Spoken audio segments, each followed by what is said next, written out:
কর্তৃপক্ষ অনেক যারা বিনীত গোয়েলের চেয়ে অনেক সিনিয়র, সেই রকম লোক মানুষের, সেই রকম অফিসারের, সিবিআই এর এসে বিনীত গোয়েলকে জেরা করা দরকার।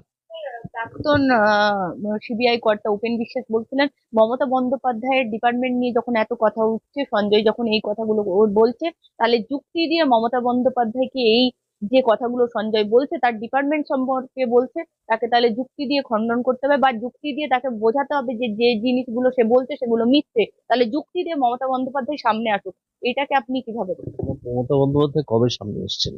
কোন কেলেঙ্কারিতে সামনে এসেছেন? সবসময় বলেছেন আমি কিছু জানি না। এবার এখন দার্জিলিং এ থাকতে পারেন, ঠিক আছে। সবসময় বলে এসেছেন যে আমি কিছু জানি না, আমি কিছুই জানতাম না এসব হচ্ছিল, সবসময়, তাই না? আর ভোটের সময় বলে এসেছেন যে আমি সব, আমাকে ভোট দাও, আমাকে দেখে ভোট দাও। তো সে তিনি যাই বলুন, পশ্চিমবঙ্গের মানুষ আজকে বুঝে গেছে, কিছু মানুষ ছাড়া।